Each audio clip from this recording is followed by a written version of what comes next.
Hello again, geometers. When I had left you, we had just constructed the circle with center B and diameter CD. We will now open up a new window and explore some of the more interesting features of this program. If you go to File and click New Sketch, you'll open up a new blank sketchpad. I'm going to quickly resize it so that we can see everything that we're doing. Today I'm going to show you how to construct an equilateral triangle. Now, it is important to understand that constructing something in Geometry Sketchpad does not constitute an actual construction, but rather is simply a way for us to visualize what we want to prove rigorously using the primary axioms of geometry. I will start by creating 2 points. Now, I almost forgot, but I need to go Edit, Preferences, and Show Labels Automatically for new points. I want to make sure that I am able to name everything that I draw. I first create point A, and then create point B. I'm going to make 2 circles, both of them having radius of length AB, but the center of one will be at A and the center of the other will be at B. If I click on A first and then B, I will create a circle with center A. If I click on B first and then A, I will create a circle with center B. Notice now how we have 2 circles. Geometry Sketchpad is great for finding intersections, and we'll use it to do that now. If I click on one circle, and then the other circle, and go to the Construct icon, I can construct the intersections of these 2 objects. We now have created points C and D. In order to make sure that we have our equilateral triangle, I need to somehow do some form of verification using this software. If I click on points A, B, and D, and go to the Construct icon, I can construct all of our segments.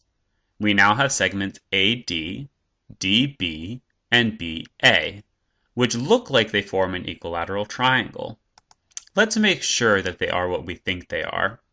Let's first click on the line AD, and then the line DB, and lastly the line AB. Go under Measure and click Length. The Measure tab allows us to measure distances, perimeters, circumferences, and so forth in order to verify that our constructions are what we think we are. Clicking on the Length icon and having 3 objects selected shows me 3 individual lengths. Notice how all 3 of the lengths are the same. Now, in order to show that this is a true construction of an equilateral triangle and not just a drawing of one, we want to try and move around one of the points in order to verify this principle. The point D is fixed. It is completely determined by the locations of A and B. Moving the point D will simply move our triangle ABD around in space. The points A and B were used in the initial form of the construction, so moving one of them will actually change our triangle. Say I click on the point B and drag it outward. This will expand the initial segment AB and should also expand the size of the circles, thus expanding the size of the segments BD and AD.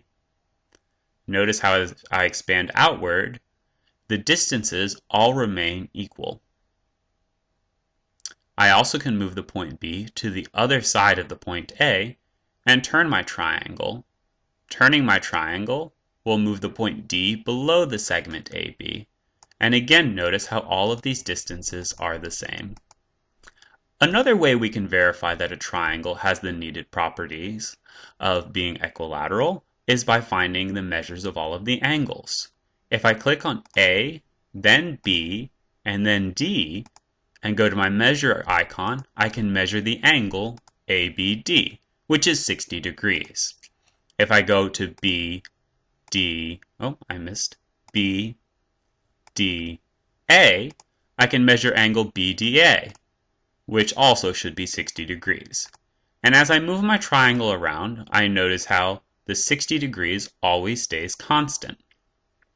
Now, I didn't measure the third because we know that the sum of all of the angles of a triangle is always 180 degrees. Let's go ahead and measure this third angle now. If I click on D, and then A, and then B, and go to Measure Angle, I again get 60 degrees. Now, For an equilateral triangle, 3 times 60 is obviously 180, but if I were to move around the points more abstractly and be able to break the triangle's form, showing that all of the angles of a triangle add up to 180 could be an interesting experiment. In order to perform functions on measures and angles, we again will use our Measure tab. Under Measure, if I go to Calculate, I can form an equation of these measures. The equation editor is very powerful in that you can simply click on a measure and it will insert it into the equation. For example, I can click on the first angle, hit the plus sign, click on the second angle, hit the plus sign, and click on the third angle, and hit OK. And now we have an equation that measures the sum of the 3 angles of our equilateral triangle. Obviously, this will stay at 180 degrees, but it's not obvious to everyone. So let's go over and look at a regular triangle now. Opening up a new tab, I will just draw 3 arbitrary points. 1 point, 2 point, 3 points. And I didn't label them. But they will be labeled when I measure them, so everything's okay. Clicking on the 3 points and clicking Construct Segments has constructed an arbitrary triangle. Now if I want to measure the angles of all of these, I have to do them individually. So now I have ABC, so then I'll get BCA, and then I'll get CAB. And I now have 3 angles. I'm going through this a bit quicker because we've already done this with our equilateral triangle. Going to Calculate, I can calculate the sum of these 3 angles and find that it is precisely 180 degrees. And if I move these points around and change all of these angles, notice again that it stays at 180 degrees. I want to remind you one last time that this is not a proof that the sum of all the angles of a triangle add up to 180 degrees, but rather is a way to visualize that the sum of the angles of a triangle add to 180 degrees. We will be using this software to give us an idea of what we need to do before we form rigorous proofs. This ends our tutorial of Geometer Sketchpad. I hope you enjoy the software and I hope you enjoy the rest of the lesson. We will be dealing with a lot of circle constructions, which I find very interesting, and I hope you do too. Bye!